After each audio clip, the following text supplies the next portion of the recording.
오늘은 누가 우리를 구원하는가라는 제목으로 귀한 말씀을 좀 나누겠습니다. 우리가 6월부터 7월 두 달간은 이사야 40장에서 66장까지를 함께 살펴볼 텐데, 여러분, 우리가 성경을 보면서 늘 기억해야 되는 것 중에 하나가 상황성이에요.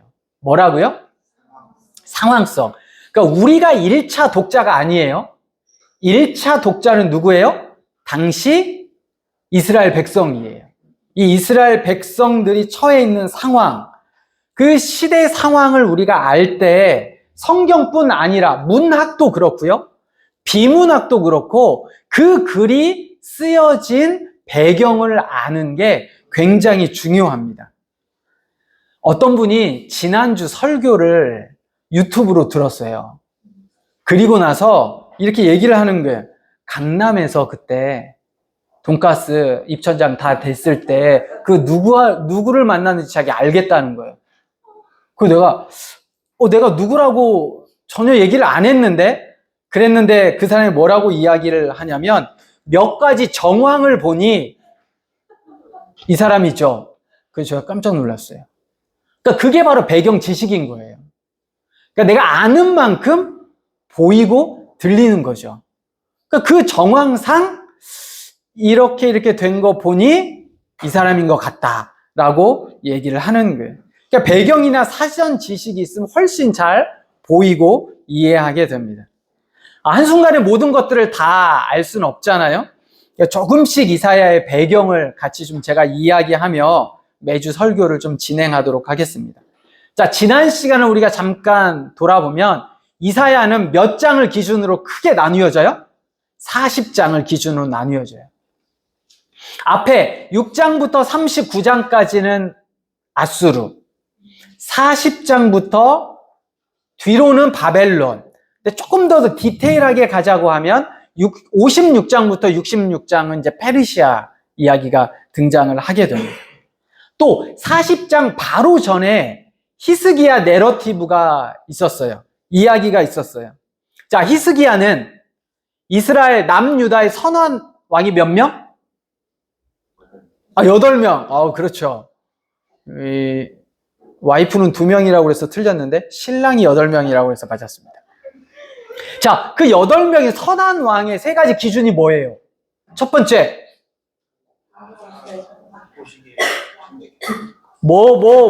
누구 앞에? 여호와 앞에 정직히 행하였는가? 두 번째는 다윗의 길로 따랐는가? 세 번째는 산당을 제거하였는가? 근데 이 3가지를 다 지킨 왕은 몇 명? 몇 명? 2명. 그렇죠. 2명이라는 거예요. 히스기야와 요시야. 그런데 그럼에도 불구하고 히스기야는 어떻게 돼요? 실패. 히스기야로 대표되는 이스라엘이 실패한 거예요. 뭐 때문에? 우상 때문에. 그래서 40장에 이르러서 계속 이야기하는 게 우상으로 인한 심판. 사실 이 심판이 뭐예요? 이스라엘이 멸망하는 거예요. 누구에게? 바벨론에게 멸망하는 거죠. 그러나 그 멸망만 이야기하지 않고, 심판만 이야기하지 않고 계속 교차해서 나오는 게 여호와께서 회복시키실 것이다, 너에게 소망을 두게 하실 것이다 라고 이야기하는 거예요. 이거는 22장을 넘어 이번 주 우리가 지난주 묵상했던 43장 44장에서도 계속해서 이어져 나옵니다. 또 하나님의 마음은 톨라. 어제 지난주에 보니까 저희 고등학교 3학년 저희 있죠? 저희 고등부 설교 노트를 썼는데 딱 그거 하나 써놨더라고. 톨라. 이렇게. 그리고 버러지. 이렇게 써놨더라고. 중요한 거 썼다. 중요한 거 썼어. 제가 이렇게 얘기했어요. 네. 자, 톨라. 뭐예요? 2가지로 뜻이 해석된다고 그랬어. 하나는 벌레. 진짜 아무것도 아닌 존재인 벌레. 또 하나는 홍색. 홍색실. 어디에 쓰여요? 이 홍색실은 성막을 만드는데, 제사장의 옷을 만드는데 쓰이는 거예요. 그러니까 아무것도 아닌 자 같지만 하나님이 택하시고 하나님이 부르시면 하나님의 성막을 만드는데, 제사장의 옷을 만드는데 쓰임을 받을 수 있다라는 거예요. 그래서 우리가 어떻게 하자고 그랬어요? 알자, 헤아리자, 깨닫자, 라고 지난주에 함께 나누었습니다. 내가 누구인지, 하나님이 어떤 분인지를 알고 헤아리고 깨달았던 한 주간이 되셨죠? 자신이 없으세요. 한 주간이 되셨죠? 네. 자, 이런 관점에서 43장도 우리가 계속 이어져요. 여러분, 그 40장부터 66장까지는 사실 시입니다, 시. 노래예요. 그래서 여러분이 이렇게 묵상하실 때 그냥 하루에 시 한 편 읊는다라는 생각으로 묵상하시면 돼요. 잠언 같은 경우 그렇잖아요. 그러니까 뭔가 내러티브 스토리가 막 있는 게 아니라 그냥 오늘 하루 한 편의 시, 하나님이 나에게 주셨던 시를 읊는다, 묵상한다 생각하고 이렇게 하루하루 이렇게 넘어가시면 됩니다. 특별히 이제 설교를 통해서는 전체 흐름을 좀 모아보는 시간들을 좀 갖도록 할게요. 자, 40장부터 하나님이 자신을 우리에게 계시해 주셨어요. 그게 뭐냐면 창조자예요. 그러니까 40장 12절에 보면, 자, 여러분 성경책, 제가 이사야는 거기다가 저희 톡방에 안 올렸어요. 어차피 이사야는 우리가 같이 찾아볼 거니까. 이사야 40장 12절에 보면, 누가 손바닥으로 바닷물을 헤아렸으며 뼘으로 하늘을 쟀으며 땅의 티끌을 되에 담아 보았으며 접시 저울로 산들을 막대 저울로 언덕들을 달아보았느냐. 하나님이 누구시라는 거예요? 창조자라는 거예요. 26절, 40장 26절에 보면 너희는 눈을 높이 들어 누가 이 모든 것을 창조하였나 보라. 여호와 하나님이 누구라고요? 창조주라는 거예요. 28절 보세요. 너는 알지 못하느냐, 듣지 못하였느냐, 영원하신 하나님 여호와 땅끝까지 창조하시는 이는 하나님이 창조자시라는 거예요. 42장 5절, 하늘을 창조하며 펴시고 땅과 그 소산을 내시며 땅 위에 백성에게 호흡을 주시며 땅에 행하는 자에게 영을 주시는 하나님 여호와께서 이같이 말씀하시되, 하나님은 누구시라는 거예요? 창조주시라는 거예요. 그런 하나님께서 43장 1절에 야곱아 너를 창조하신 여호와께서 지금 말씀하시니라. 이스라엘아 너를 지으신 이가 말씀하시느니라. 이 창조주가 마지막 때에 누구를 창조하신 거예요? 가장 창조물 중에 귀한 창조물인 사람을 창조하시는 거예요.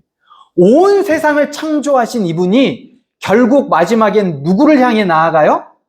그 한 사람, 하나님의 택한 사람을 향해 나아간다고. 그래서 너를 창조하신 여호와께서 지금 말씀하시니라. 너를 지으신 이가 말씀하시되. 그리고 오늘 44장 2절에도 보면 너를 만들고 너를 모태에서부터 지어낸 너를 도와줄 여호와가 이같이 말하노라. 창조주가 이같이 말하노라. 그리고 나의 종 야곱 내가 택한 여호수아 두려워하지 말라라고 말씀하시는 거예요. 하나님께서 세상을 가장 아름답게 창조하셨습니다. 완벽하게 창조하셨습니다. 그리고 창조의 정점에 인간을 창조하시고 인간에게 세상을 다스리라고 말씀하셨습니다. 그런데 인간에 의해 그 다스림이 아니라 뭐가 들어와요? 죄가 들어와요. 인간에 의해 죄가 들어와요. 그래서 모든 피조 세계가 타락하게 됐고요. 그 타락한 세상을 구원하시려는 하나님의 구원 계획, 그리고 그 구원 계획이 실제로 구원의 역사 속에서 이루어지는 것이 성경입니다. 그 인류사를 한 민족으로 압축해 보면 하나님이 누구를 택하셨어요? 이스라엘을 택하셨어요. 창조예요. 그런데 이스라엘이 어떻게 했어요? 하나님의 말씀에 불순종했어요. 타락이에요. 그래서 그 결과로 심판을 받아서 바벨론의 포로로 끌려갔죠. 그런데 하나님이 이사야의 말씀을 통해서 어떻게 하시겠대요? 내가 다시 회복하고 구원하고 소망과 미래에 다시 세움을 누구에게? 이스라엘 백성들에게 주겠다는, 이게 구원이고 구속이에요. 그래서 오늘 말씀에도 보면 구원, 구속이라는 말씀이 굉장히 반복되어져 나옵니다. 여러분 43장 2절에 43장 1절에 구속에다 동그라미를 쳐놓으세요.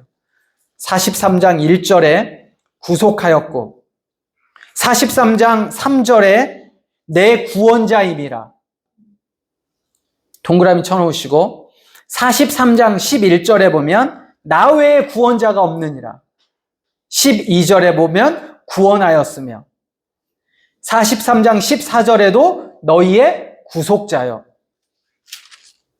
44장 6절에도 보면 이스라엘의 구원자이신 그리고 마지막 44장 20절에 보면 우상은 어떻게 한다는 거예요? 자기의 영혼을 구원하지 못하며 거기만 부정적으로 나와요. 계속해서 지난주 한 주간 우리가 묵상했을 때 반복해서 나오는 게 뭐예요? 구원이에요. 하나님은 창조자이시기도 하지만 구원자이시기도 하다라는 거예요. 그럼 구원이 계속해서 반복되어져 가는 이유가 뭘까요? 그게 중요하기 때문에 그래요. 그런데 자, 저를 한번 보세요. 구원의 메시지를 선포하시는 거예요, 대상에게. 근데 구원의 메시지를 선포하실 땐 전제되는 게 있어요. 지금 이스라엘의 상황이 어떻다는 거예요? 자, 회복의 말씀을 막 해주시면 지금 이스라엘의 상태는 어떻다는 거예요? 무너져 있다라는 거죠. 구원의 앞에 전제되어져 있는 건 묶여 있다는 거고, 매였다는 거고, 타락이 전제되어져 있는 상황에서 하나님이 구원의 메시지를 주시는 거예요. 회복과 소망을 주실 때는 지금 이스라엘이 어떻다라는 거예요.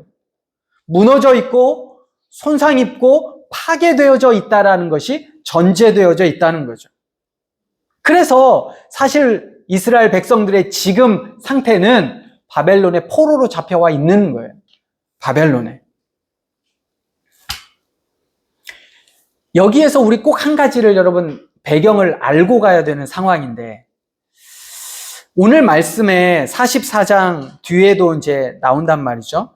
여러분 44장 오늘 이사야 43장 6절에 보면 여호와께서 자기를 뭐라고 말씀하시냐면 처음이요 나는 마지막이라 라고 6절에 말씀하세요. 그리고 7절에도 보면 내가 영원한 백성을 세운 이후로 나처럼 외치며 알리며 나에게 설명할 자가 누구냐? 있거든 될 일과 장차 올 일을 그들에게 알릴지어다. 그러니까 될 일과 장차 올 일을 알릴 수 있는 사람은 누구밖에 없어요? 여호와 하나님밖에 없어요. 왜? 영원 전부터 있으셨던 처음이자 나중이신 분이니까. 자, 이사야 39장까지는 이사야가 살았을 때 이야기예요. 그러니까 이사야 하면 히스기야가 여러분 다 기억이 나셔야 돼요. 이거는 동실의 사람이에요. 그런데 40장부터는 오늘 우리가 43장에도 보면 바벨론이라는 단어가 나오고요. 이 다음 주에 묵상할 때 45장에 보면 고레스라는 단어가 나와요. 고레스. 이게 뭐냐면 40장부터 55장까지는 이사야가 살았던 시대 140년 후의 이야기예요. 몇 장부터 몇 장까지가? 40장부터 몇 장까지가? 55장까지가. 56장부터 66장은 180년 후 이야기예요. 그러니까 고레스라는 이름은 이사야가 살았을 때에서 180년 뒤에 등장하는 인물이라고요. 바벨론은 130년 뒤에 등장하는 나라고. 그러니까 이스라엘이 멸망당한 건 이사야가 살았던 시대 130년 후에 일어날 일을 누가 예언한 거예요? 이사야가 예언하는 거예요. 그래서 사실은 40장부터 55장까지는 이사야가 쓰지 않았다. 왜? 뒤에 일을 이사야가 어떻게 알았겠어? 45장에 다음 주에 고레스라는 이름이 나오는데 고레스라는 이름은 이사야 사후 180년 후에 페르시아의 첫 번째 왕인 고레스가 나오는데 이사야가 그 고레스를 어떻게 알고 고레스를 썼겠어? 그래서 1장부터 39장까지를 제1 이사야, 이거는 이사야가 썼어. 40장부터 55장까지는 제2 이사야, 이건 이사야가 쓰지 않았어. 누군가가 썼는데 누군지는 모르겠어. 근데 56장부터 66장까지는 제3 이사야, 또 다른 사람이 썼어. 이사야를 포함한 세 사람이 쓴 거를 누군가가 편집했어. 요게 이사야를 이야기하는 거예요. 근데 우리는 여기에 동의할 수 없습니다. 왜냐? 오늘 말씀에 보면 하나님은 처음이자 나중이세요. 그러니까 이건 우리 생각인 거지. 180년 후에 고레스가 등장한다는 사실을 이사야가 어떻게 알았을까? 이건 우리 생각인 거지. 하나님께서 이사야를 통해서 말씀을 쓰게 하셨을 땐 180년 후가 아니라 1800년 후에도 무슨 일이 있을지 하나님인 처음이자 나중이고, 될 일과 장차 올 일을 그들에게 알리실 수 있기에 이사야가 하나님의 감동으로 썼다고 우리는 믿고 알고 있습니다. 여러분, 그 사실을 잘 기억하셔야 돼요. 하나님이 하시는 거예요. 하나님이 하실 수 있다라는 거예요. 그래서 이스라엘 백성들이 포로로 잡혀갔던 이 상황 속에서 이스라엘 백성들이 질문하라 하는 거죠. 아니, 하나님께서 지금 우리가 포로로 잡혀갔는데, 포로 생활을 하고 있는데 어차피 다시 회복시키실 거면 왜 우리를 망하게 하셨는가? 하나님이 그렇게 전능하시다면, 하나님이 그렇게 몇백 년 앞일을 아시는 분이라면, 아니 왜 우리를 멸망시키셔서 왜 우리를 포로로 잡혀가게 하셨는가? 하나님이 막으실 수 있으셨지. 하나님이 하시지 않아도 됐지. 왜 포로로 잡혀가게 하셨는가? 거기다가 한 단계 더 넘어가, 여러분 에레미야 29장을 한번 보세요. 에레미야는 이사야 바로 뒤에 있습니다. 여러분 제가 카톡방에 올려드렸으니 미리 찾아보셨을 텐데, 에레미야 29장 10절에서 11절을 같이 읽겠습니다. 한 목소리로 읽습니다. 에레미야 29장 10절에서 11절 시작. 여호와께서 이와 같이 말씀하시니라. 바벨론에서 70년이 차면 내가 너희를 돌보고 나의 선한 말을 너희에게 성취하여 너희를 이곳으로 돌아오게 하리라. 여호와의 말씀이니라. 너희를 향한 나의 생각을 내가 아나니 평안이요 재앙이 아니니라. 너희에게 미래와 희망을 주는 것이니라. 여러분, 이 말씀이 29장 1절에 보면 선지자 예레미야가 예루살렘에서 이 같은 편지를 느부갓네살이 예루살렘에서 바벨론으로 끌고 간 포로 중 남아있는 장로들과 제사장들과 선지자들과 모든 백성에게 보냈는데 라고 이야기하고 있어요. 그러니까 이 편지가 누구에게 보낸 거냐면 바벨론의 포로로 잡혀있는 그들에게 예레미야가 편지를 보냈는데, 포로됨이 뭐가 아니래요? 재앙이 아니래요. 뭐래요? 평안이래요. 미래와 희망을 주는 것이래요. 이거를 이스라엘 백성들이, 포로로 잡혀간 이스라엘 백성들이 이해할 수 있을까요? 내가 지금 사업이 망했어요. 내가 원하는, 내가 목표로 했던 시험에 떨어졌어요. 떨어진 것을 넘어 굉장한 빚더미에 있어요. 내 계획대로 하나도 안 이루어져요. 그런데 하나님이 이렇게 말씀하세요. 그 재앙이 아니라 평안이야, 미래야, 소망이야 라고 말씀하시면 받아들이겠냐고요. 근데 하나님이 이렇게 말씀하시는 거예요. 재앙이 아니라 평안이래.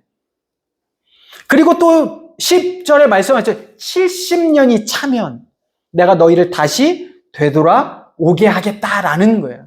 여러분, 이 예레미야의 말씀을 듣고 당시에 사람들이 어떻게 반응했겠냐라는 거예요. 아니, 그토록 그렇게 능력 있고 전능하시면 우리를, 하나님의 말씀이 어떠한지를 성경이 잘 우리에게 이야기하고 있는 게 히브리서 4장 12절에서 13절입니다. 히브리서 4장 12절에서 13절에 보면 하나님의 말씀은 살아있고 활력이 있어 좌우의 날선 어떤 것보다도 예리하여 혼과 영과 및 관절과 골수를 찔러 쪼개기까지 하며 또 마음의 생각과 뜻을 판단하나니 지으신 것이 하나도 그 앞에 나타나지 않음이 없고 우리의 결산을 받으실 이의 눈앞에 만물이 벌거벗은 것 같이 드러나느니라. 하나님의 말씀은 어떻다고요? 살아있대요. 그리고 하나님의 말씀은 어떻다고요? 활력이 있어. 이게 개역 개정은 활력이 있었는데 전에 개역 한글은 뭐라고 되어 있냐면 운동력이 있어요. 저는 운동력이 있어가 훨씬 좋은 것 같아요. 요거는 활력이라고 하면 왠지 바카스가 생각이 나가지고 별로. 근데 하나님의 말씀은 살아있고 운동력이 있어가 훨씬 좋아요. 근데 이 활력이 있다는 게 무슨 말이냐면 헬라어로 에네르게스라는 단어예요. 에네르게스. 근데 이 단어에서 라틴어로 에네르기아. 이게 영어로 오면 뭐가 될까요? 에너지가 되는 거예요. 이 단어가 에너지의 어원이 되는 단어예요. 에네르게스. 근데 이 에네르게스에서 파송된 단어가 하나가 있는데 그게 에네르게오라는 건데 그 에네르게오가 역사하다라는 뜻이 있어요. 일하다예요. 그러니까 하나님의 말씀은 살아있어서 운동력이 있어. 당연히 약간 운동력이 있다는 건 일을 한다는 거잖아요. 운동을 한다는 건. 그러니까 하나님의 말씀은 어떻다고요? 살아있다는 게. 죽어있는 게 아니에요. 2000년 전에, 아니 2000년 전을 넘어서 이 시대 당시 2500년, 2600년 전에 있었던 요 이사야의 말씀이 어떻다고요? 살아있다고요. 그러면 오늘 우리에게는 통일하게 적용되는 거예요. 근데 살아있는 거를 넘어 어떻다고요? 역사한다고요. 일한다고요. 그러니까 하나님의 말씀이 우리를 이끌어가는 거예요. 사실 우리가 신앙생활을 하는 게 아니고요. 우리가 여기까지 온 게 아니고요. 사실은 하나님이 이끌어 오시는 거예요. 하나님의 말씀이 우리를 여기까지 이끌어 오신다라는 거예요. 근데 그 이끌어 오실 때는 순탄한 길로만, 편한 길로만, 내 뜻에 맞는 길로만이 아니라 때로는 정말 내 뜻과 상관없는 길로도 하나님이 이끌어 가신다는 거예요. 나는 가고 싶지 않았지만 그럼에도 불구하고 그 길로도 이끌어 가신다는 거죠. 이게 바로 하나님의 일하심이에요. 나뿐만 아니라 누구까지? 역사까지. 하나님이 역사를 이끌어 가시는 거예요. 우리의 전혀 생각을 넘어 개인의 삶도 이끌어 가시지만 한 국가도 이끌어 가시고 하나님이 창조하셨기에 온 열방도 하나님이 에네르기오 하신다. 이끌어 가신다는 거예요. 그게 좋은 길로만은 아니지만 어제 한 자매를 만났습니다. 만나서 이제 이야기를 하는데 자기가 굉장히 어려운 일, 힘든 일, 근데 또 그 힘듦 속에서 너무 기쁜 일이 있었다라고 이야기를 하는 거예요. 그래서 이제 자기가 저를 만나면 여러 가지 이야기를 할 게 많았는데 소식들을 뭐 하나하나씩 이제 전해주는 거예요. 근데 자기가 직장이 이제 경제가 안 좋아가지고 구조조정, 반토막이 났다는 거예요. 근데 그 반토막이 난 그 구조조정에 자기의 부서가 들어간 거예요. 그 자기의 일이 들어간 거예요. 근데 그 일에, 구조조정을 해서 이제 퇴직하고 하는 사람도 있지만, 그래도 잘 했으니 내가 다른 쪽의 일을, 다른 쪽 부서로 전환해서 일을 할 수 있도록 하면 좋겠다. 그런데 자기는 자기는 그 일 아니면 안 하겠고, 그 일 때문에 회사를 들어갔기 때문에 자기는 이 일이 너무 소중하고 이 일을 해야겠다는 거예요. 그리고 사실은 이 일은 구조조정 당할 일이 아니라 더 좋아졌고 잘 되고 있는 상황에 왜 구조조정을 하냐는 거예요. 그래서 HR도 만나고 자기 부서장과 함께 이사님도 만나고 계속 만나서 계속 노력을 했는데 그거를 알겠는데 회사의 재정 상황이 안 돼서 어쩔 수 없이 통으로 날아가는 상황이 되어버린 거예요. 그럼 나 퇴사하겠다. 라고 이제 결정을 하고 자기가 이제 생각을 하다가 선교를 가고 싶은 마음이 드는 거예요. 예전부터 선교에 대한 마음이 좀 그나마 있었는데 일을 계속 하는 바람에 선교를 못 갔는데 잘 됐다. 그렇게 해서 마지막 이제 그 지원받는 마지막 날 선교를 하겠다고 이제 선교를 딱 지원서를 딱 썼어요. 그리고 나서 이제 시간이 지났는데 회사에서 연락이 온 거죠. 그 부서는 어쩔 수 없이 이제 결정이 됐으니 구조조정으로 이제 안 됐고, 당신하고 같이 이야기했던 시간 또 이제 이사님이 들어보니 너무 마음이 좋고, 그 다음에 비전도 분명해서 또 우리에게 너무 필요한 사람이어서 그런 비슷한 쪽의 다른 일에 한 단계 승진해서 그 역할을 해주면 어떻겠냐. 그리고 면접을 보자 라고 얘기를 한 거예요. 그래서 면접을 딱 본 거죠. 근데 면접을 보면서 그 얘기를 딱 듣고 면접을 보면서 약간 본인이 이제 꺼림직한 게 있어요. 뭐가 꺼림직해요? 선교예요, 선교. 이거 바로 출근하라고 하면 이거 다 선교 이거 날아가는데 어떻게 하지? 한참 하고 있는데 이제 자기가 이제 마음속으로 기도를 하고 간 거죠. 근데 이제 그분이 면접을 딱 보고 너무 면접을 잘 본 거예요. 근데 이제 그 면접 보는 그 면접관이 너무 미안해 하는 거죠.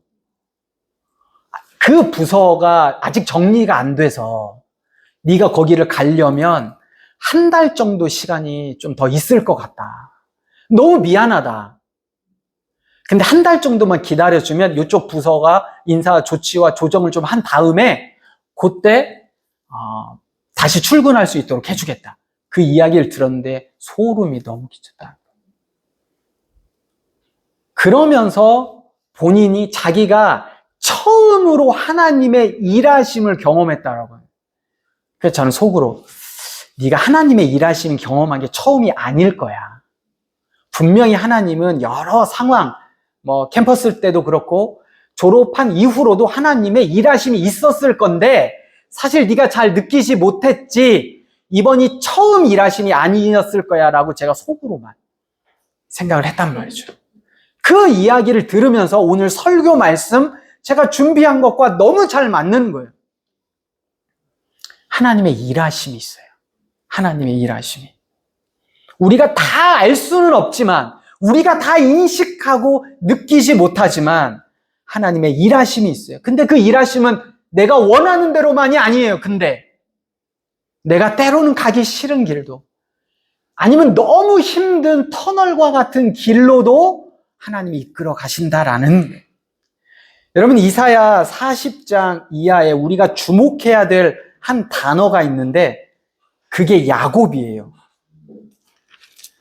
오늘 말씀에도 44장 1절에 야곱이 등장했단 말이죠. 자, 여러분 말씀을 성경을 보세요. 43장 1절에 야곱이 등장을 합니다. 자, 그런데 이 패턴이 어떻게 되냐면 야곱아 너를 창조하신 여호와께서 지금 말씀하시느니라. 이스라엘아 너를 지으신 이가 말씀하시느니라. 대조가 되어져 있잖아요. 똑같이. 흐름이 22절 보세요. 43장 22절. 그러나 야곱아 너는 나를 부르지 아니하였고 이스라엘아 너는 나를 괴롭게 여겼으며 대조되어져 있잖아요. 28절 보세요. 지금 이사야예요. 43장 28절. 그러므로 내가 성소의 어른들을 욕되게 하며 야곱이 진멸당하도록 내어주며 이스라엘이 비방거리가 되게 하리라. 대조되어져 있죠. 44장 1절, 2절, 5절, 21절, 23절 다 이렇게 되어 있어요. 그런데 보세요. 여러분 야곱이 누구예요? 야곱이 누구예요? 야곱의 이름의 뜻이 뭐예요? 야곱의 이름의 뜻 속이는 자라는 뜻이에요. 야곱의 이름의 뜻이 속이는 자라는 뜻이라고요. 그의 인생은요 처음부터 태어날 때부터 형 발꿈치를 잡고 나온 사람이에요. 자기 뜻대로 자기가 하고 싶은 대로.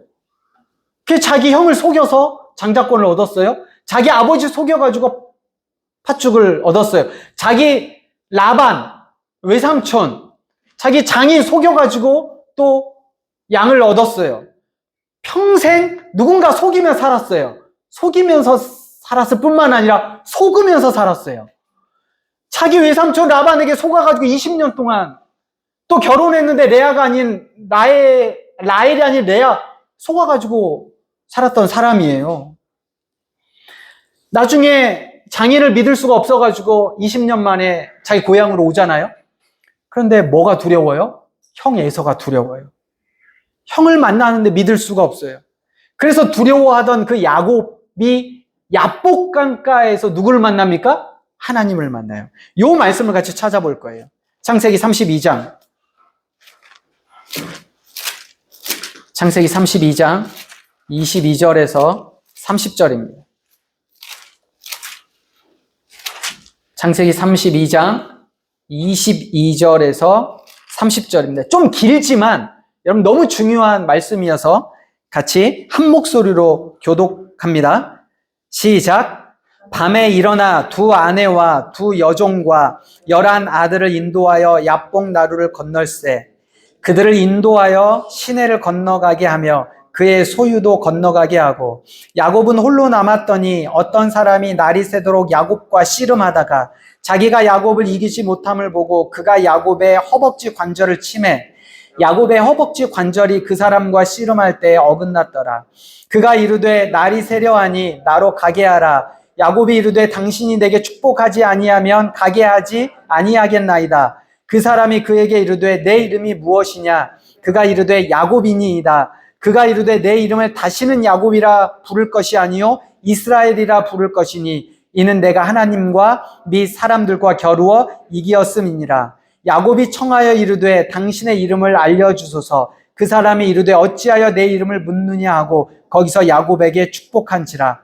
그러므로 야곱이 그곳 이름을 브니엘이라 하였으니 그가 이르길 내가 하나님과 대면하여 보았으나 내 생명이 보존되었다 함이더라. 아멘. 야곱의 이름은 속이는 자예요. 그런데 하나님을 만나서 그 야곱의 이름을 뭘로 바꿔줬어요? 이스라엘로 바꾸어졌어요. 하나님과 겨루어 이겼다라는 거죠. 말이 안 되는 거예요. 사실은 하나님과 겨루어 이길 수 있는 게 없죠. 근데 하나님이 만나주셨다라는 거예요. 그래서 하나님이 만나주셔서 평생을 속이며 살았던 야곱을 이스라엘로 바꿔주셨단 말이죠. 근데 오늘 이사야가 똑같은 패턴으로 이야기를 했다고 하면 앞에 야고바를 얘기하지 않았어도 돼요. 근데 이사야가 야곱을 얘기를 하는 거예요. 무슨 말이에요? 하고 싶은 말이 있다라는 거예요. 평생을 속이며 살았던, 그러니까 이스라엘 백성들에게 야곱은 어떤 존재인지를 알아요. 속이는 사람이었어요. 여러분, 우리가 무엇으로 구원받죠? 우리가 무엇으로 구원받아요? 무엇이 나를 기쁘게 합니까?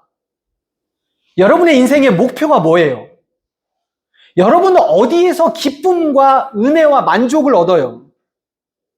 여러분들에게 가장 소중한 게 뭐예요? 여러분의 인생 속에서 가장 소중한 게 뭐냐고요? 혹시 세상이 말하고 있는 것에 속고 있지는 않은지 우리가 생각해 봐야 돼요. 나에게 가장 중요한 건 하나님이야. 내 인생 속에서 가장 중요한 건 예배야. 말씀이야. 근데 내가 혹시 속이고 있는 건 아니에요? 내 스스로를? 그런 척. 믿음이 있는 척. 여러분, 이스라엘이 한 번도 하나님을 예배하지 않은 적이 없어요. 이스라엘이 하나님을 떠난 적이 한 번도 없어요. 성전에서요, 매번 상번제, 하번제 그친 적이 없어요. 예루살렘 성전이 제사로 그친 적이, 문 닫은 적이 없다니까요. 그런데 하나님은 말씀하세요. 누가 성전 문을 좀 닫았으면 좋겠다. 너희가 나를 예배하지 않았다. 제사하지 않았다. 너희가 나를 사랑한 거 맞니? 예배한 거 맞니? 그럼 때로는 우리가 신앙생활 할 때 뭔 말 하는 척 하면서 내 자신을 속이고 있지는 않은지, 하나님을 속이고 있지는 않은지 생각해 보셔야 돼요. 내가 정말 제일 소중하고 제일 가치 있는 게 이거다라고 얘기하지만 세상은 우리를 얘기해요. 네 인생 속에 지금 제일 중요한 건 돈이야. 지금 제일 중요한 건 안정이지. 지금 제일 중요한 건 집이야. 지금 제일 중요한 건 진로야. 취업이야.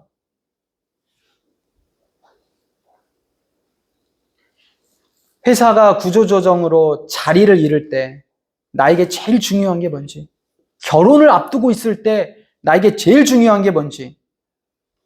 여러분, 결혼을 못하는 여러 가지 이유가 있죠. 다 돈 때문이야. 돈이야, 집이야, 뭐야. 진짜일까요? 아이를 낳아서 못 키우는 이유가 많이 있죠. 세상 사람들이 얘기하는 게 이거예요. 얼마가 들고 얼마가 들고 얼마가 들고. 근데 잘 생각해보면 그게 진짜일까요? 내가 이렇게 신앙생활 못하는 이유가 있어. 이것 때문에 바빠서 그렇고 이것 때문에 그렇고 이것 때문에 그래. 진짜일까요? 혹시 내가 속고 있는 건 아니에요? 내 스스로 속이고 있는 건 또 아닐까요? 야곱이 그런 얘기예요. 나의 종 야곱, 내가 택한 이스라엘아. 동일하게 반복되면서 앞에 야곱을 이야기했어요.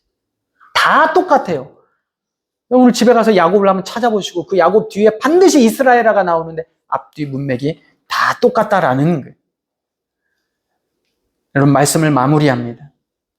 가장 희대의 사기극이 성경에 나와요. 그 희대의 사기극이 사도행전 3장에 보면 미문 앞에 앉아있는 안진뱅이 스토리가 나오거든요. 여러분, 사람들이 안진뱅이를 미문 앞에, 성전 앞에, 사람들이 제일 많이 돌아다니는 내 앞에 데려다 놔요. 그러면서 그 안진뱅이에게 이야기해요. 돈을 잘 구걸해야 돼. 근데 여기 사람들이 많이 오니까 어떻게든지 돈을 구걸해서 너 먹고 살아야지. 그래서 사람들이 그 안진뱅이를 성전 앞에다가 데려다 놔요. 그 이야기를 듣고 안진뱅이는 늘 사람들 앞에 돈을 구해요. 은을 구하고 금을 구해요. 그런데 어느 날 베드로와 요한이 성전을 올라갔어요. 그날도 똑같이 안진뱅이가 구걸을 합니다. 근데 베드로가 생각하니까 이상한 거예요. 야, 네가 지금 필요한 건 돈이 아닐 것 같은데? 네가 돈이 억만금 있으면 뭐하니, 안진뱅인데? 너에게 진짜 필요한 건 은금이 아니야. 나에게도 그 은금이 없어. 근데 내게 있는 게 한 가지가 있는데 그게 나사렛 예수님이야. 너는 지금 돈이 필요한 게 아니라 자리에서 일어나는 게 필요해. 예수를 만나는 게 필요해. 그래서 베드로와 요한이 고쳐줬어요, 안진뱅이를. 저는 이거를 설교를 준비하면서 시대의 사기극이라고 생각해요. 여러분, 안진뱅이에게 돈이 필요합니까? 안진뱅이는 일어나는 게 필요해요. 예수를 만나는 게 필요하다고요. 여러분, 세상이 우리에게 얘기해요. 너 돈이 있어야 돼. 너 안정적으로 살려면 좋은 직업이 있어야 돼. 집도 있어야 돼. 맞죠? 필요해요. 근데 그게 다야. 그게 제일 중요해. 아니요. 성경은 우리에게 이야기해요. 하나님의 말씀은 살아있고 활력이 있어. 좌우의 날선 어떤 검보다도 예리하여 혼과 영과 및 관절과 골수를 찔러 쪼개기까지 하며 마음의 생각과 뜻을 감찰하나니 지으신 것이 하나도 그 앞에 드러나지 않음이 없고 결산할 그 앞에 모든 만물이 벌거 벗는 것 같이 드러나느니라. 여러분, 하나님의 말씀이 여러분을 일하게 하셔야 돼요. 한 주간 하나님의 말씀 붙잡고 세상이 이야기하는 거에 속지 말고 내 스스로 속지 말고 그 어떤 게 아니라 오직 구원하시는 여호와 하나님만 붙잡고 한 주간 또 승리하며 살아가는 귀한 하늘나그네 성도님들 모두가 되시기를 주의 이름으로 부탁드립니다. 이 시간 꽃들도 함께 찬양하며